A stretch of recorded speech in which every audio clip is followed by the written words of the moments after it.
Welcome back. A medical conference was held recently in Washington to discuss the latest development in treatment techniques.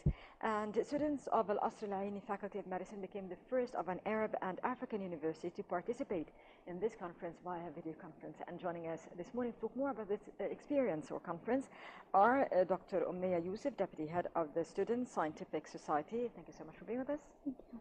And Dr. Hassan Shoier, Head of the Student Scientific Society. It's a pleasure having you. Good morning. So could you tell us more about the conference and what did you learn? How did you come across it? First of all, the TED stands for Technology, Entertainment and Design. And the TED talks are very popular among youth for being motivational and inspirational. However, what's unique about the TEDMED conference is that it deals mainly with medicine. So it deals with any inspirational story dealing with medicine or any medical breakthroughs or new breakthroughs in medicine. That's basically what TEDMED is. How the conference goes is like there's a stage and there are speakers addressing the audience, and every speaker has like 15 minutes to say whatever he wants, whether a presentation, a story, or even scientific stuff. Okay. Dr. Omnia, tell us about your participation, your decision to take part in this conference, and what kind of experience or technique did you share with the participants? The conference at all was a great experience. It was very, very unique to share in it. We had the idea that we needed something to motivate the attendants, medical students, not only ourselves. We wanted to expose medical students to the different culture and the global health issues. It was also a great publicity for the university and our society. We needed the people to feel that like they're real. The speakers, you know, you get a feeling that they're not real. They're some kind of geniuses that we cannot reach. So we needed to make it more realistic for people, that they are people, human beings just like us. They were at some point students just like us. So we needed to make that more realistic for people to dream and aspire to be just like them. And that was about me as well. I think that's actually a very important point. So when the students went there, they felt that their dreams were more reachable, that they could do whatever this a certain professor, doctor, PhD sort of title person. Yes. We also had Egyptian speakers, so people could feel that innovations and medicine is not exclusive to the Western culture. So we also have great doctors here in Egypt with many innovations and many breakthroughs. So they're just like us. They're not that far from us. Yeah, the TEDMED conference is being held every year in Washington, D.C. So we were broadcasting the sessions from DC live here in Kasr Al-ainy University.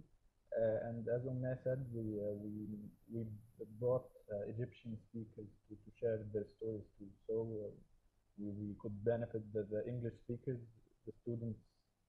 Well, most of the students are English speakers, but we could increase the benefit for all the students and the attendees.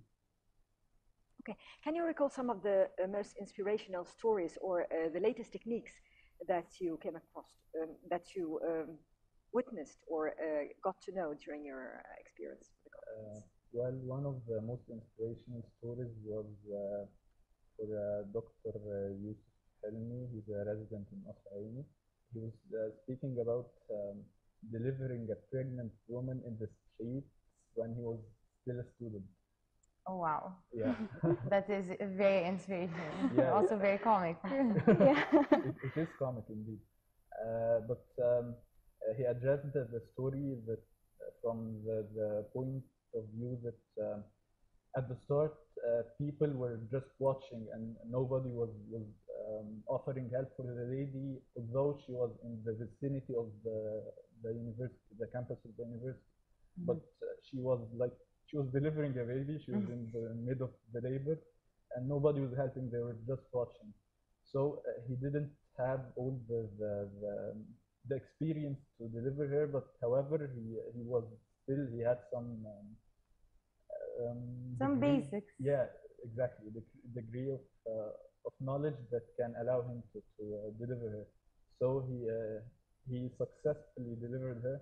And the funny thing is that the woman decided to call the child Yusuf, After and, him. and After she the doctor. didn't know that his name is Yusuf. So it was very.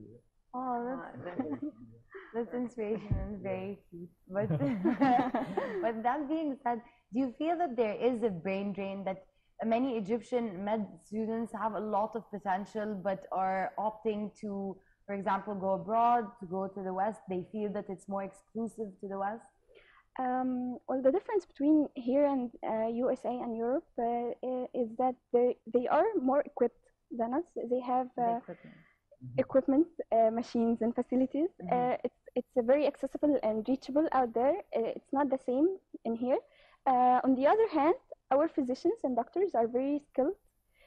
We learn to do what they can do with the equipment with only our hands and the minimal technologies that we have. So we are indeed great minds. We have some of the greatest doctors on earth. They just need the facilities to help them. But I think we'll get there someday. Is the conference just a forum where people exchange ideas and stories, as you mentioned, or you can go a step further, like having some recommendations coming out of the conference or ideas that we'll put online available for everybody to check? Well, at this point, it's our first time. It's the first time in Africa to happen to broadcast this conference, and it's we're one of the first universities in the Arab world to host it. So we hope in the future that we can improve or recommend improvements for the next years in the conference. Like this year, the improvement we made is that we got Egyptian speakers or Arabic speaking And doctors. Yeah, doctors, exactly. So maybe in the next years we will think of something to improve the quality and the beneficial aspect of the conference for the people. So how important are these international, whether in Washington, in Africa, here, or even in South America, how important are these international meeting of minds with regards to the medical world? Basically, it's about opening our minds. The medical students need to know that there is more out there than the things we have in our faculty. We need to widen our horizons. We need to be open to the innovations and the new techniques and the breakthroughs in medicine. So we need to be up to date with them to improve ourselves. And Okay. when Egyptian doctors travel abroad, they become great doctors. That's so true. I mean, we constantly hear of great physicians and great doctors living abroad, which is why I had mentioned the brain drain. Having this, the exposure between the current students of Kasr ALainy and the students or the doctors abroad of medicine in the world in general, I think it will motivate the students to become or to try becoming like the Western countries someday, or like the advanced countries. Yeah. okay, I have a question which is very similar to what we were just saying. Having this interaction or exposure to medicine students living abroad, be they from the US or elsewhere in the world, what idea do you come out with? What do you lack here? What are you missing? What do you need? Well, we need lots of research. Like abroad, they do care for research very much. Here, it is like some routine thing to get a degree or something. Also, we need to address the ethical part of the job more importantly, because That's interesting. What do you mean? like here the ethics of being a doctor is not a priority, or was not a priority. Now they're trying to improve that, and they're trying to integrate the ethics in all the curriculum that we're studying now. But we still need to take more care of that. Okay, Dr. Omnia Yusuf, Deputy Head of Student Scientific Society, thank you for being with us. And also Dr. Hassan Shoier, Head of the Student Scientific Society. It was a pleasure having both of you here with us. Thank you. Sure. And with that, we've come to the end of this segment of this episode of The Breakfast Show. It's always a pleasure to be with you, Hind. It's always a pleasure having you on Thursdays. And waking you up so early. We'll be having more of The Breakfast Show tomorrow and the days following. Me and Hind will not be joining you tomorrow, but our colleagues will be, so that's unfortunate. Thank you very much for being with us, and that concludes our show for today.